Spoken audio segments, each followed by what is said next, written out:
les petits cuistots, comment que ça va un petit peu chez vous là? Bah oui, oui, ça y est, on est reparti. Alors hop, on continue. Nouvelle recette aujourd'hui, on va faire de la joue de cochon. La joue de cochon que j'ai pris chez mon producteur de cochon en plein air, Loïc Chouk à Fenioux. J'aime autant te dire que là, on est sur de la super qualité. Hein, donc on va faire ces petites joues avec du pomme pinot. Donc voilà, vous prévoyez donc 2 pommes, 2 oignons, 2 carottes comme d'habitude. Puis on va démarrer le truc. De toute façon, on va suivre, vous allez me suivre. Mais comme d'habitude, je vous montre, vous regardez tout, prenez vos notes et puis hop, vous refaites à la maison. Ben voilà, vous allez voir. Toujours simple. On démarre avec la cocotte en fonte. Toujours cocotte qui va au four. Hein. On reste toujours sur le même principe, tous les plats en sauce, vous allez voir, c'est toujours les mêmes bases en fait. Cocotte, on met en chauffe, on va mettre un peu de matière grasse au fond. Alors normalement les joues, il n'y a pas besoin de les travailler hein, quand c'est de la bonne qualité. Bon là, je dois te dire que t'es quand même sur de la super belle carne. Hein. Ouais, voilà, ouais. Donc tu touches pas, tu laisses tel quel, t'attends que ta matière grasse fonde et tu vas les mettre à roustir. Pendant ce temps-là, on va préparer nos légumes, donc carottes, oignons coupés en petits cubes comme on fait d'habitude dans nos recettes. Pareil pour les pommes, vous prenez les mêmes coupes, des petits cubes, je vais vous le montrer. Et puis j'ai mis aussi, bon il me restait un petit bout de saucisse de morteau. On va mettre ça dedans, bon ben voilà, ça, tu vois, ça va rapporter un petit peu ce petit goût fumé. Hein, voilà, c'est ta signature. Si tu as des restes de lardon, tu mets des restes de lardon, mais moi j'aime bien avoir un petit peu ce goût fumé là, tu vas voir, ça va. Donc là, tu vois, j'ai fait mes carottes et mes oignons, j'ai tout mis dans une petite boîte comme ça, c'est prêt à faire feu. Cuire en bouillie. Et on va mettre les joues au feu parce que là, ça y est, ça commence à. Mmh.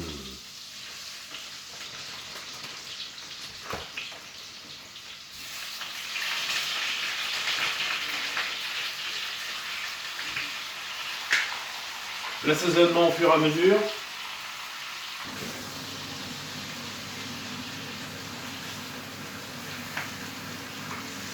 La saucisse de morteau, pareil, on va faire des petits cubes. Et on va faire les pommes aussi.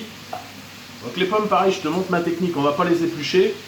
Tu coupes en deux le long du trognon, ce qui te reste le long du trognon, puis après tu fais des cubes. Tu vois? Tac. Ça aux poules. Ah ben oui, il faut donner aux poules ça. Puis avec tes restes, tu fais des cubes.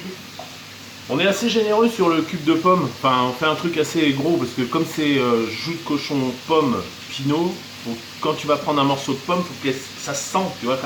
Ah tiens, c'est de la pomme. Et bon, allez, tu vois.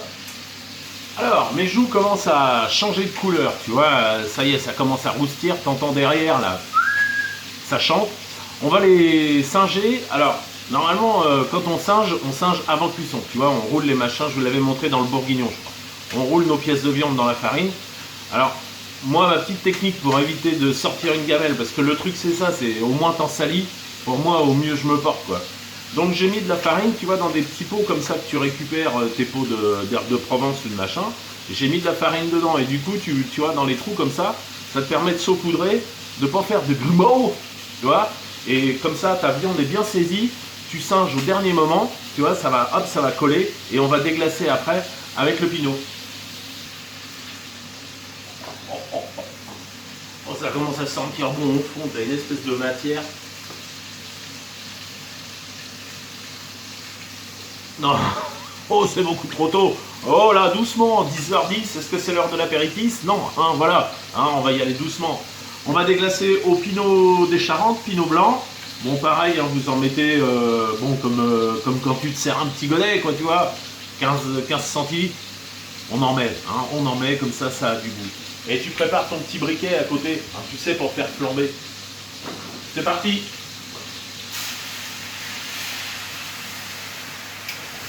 Ouh, pas bon, ah, ça flambille, hein.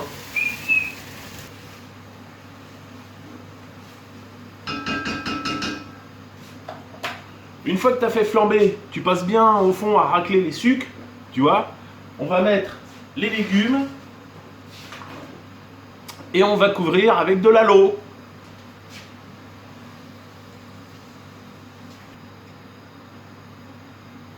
Et là, je rajoute une cuillère à café de gros sel. Comme on a rajouté à peu près 1 litre d'eau, voilà, on ressale pour que tu vois l'assaisonnement soit toujours juste. Ça va être bon, ça va être extra. Mais tu sais quoi, j'aimerais te dire que là, tu vois, ça fait 10 minutes que je suis sur le coup, mon plat est prêt. Enfin, mon plat est prêt. Comme d'hab, on a assemblé tout, maintenant il faut que ça cuise. Et comme tu le sais, j'aime pas brusquer les choses, on va y aller doucement. Donc là pareil, comme pour les plats que je vous ai montré, cochon à l'espagnol, bourguignon, tous les plats en sauce, on va les faire remonter en ébullition au four, comme d'habitude. Tu prépares le matin pour le soir ou la veille pour le lendemain.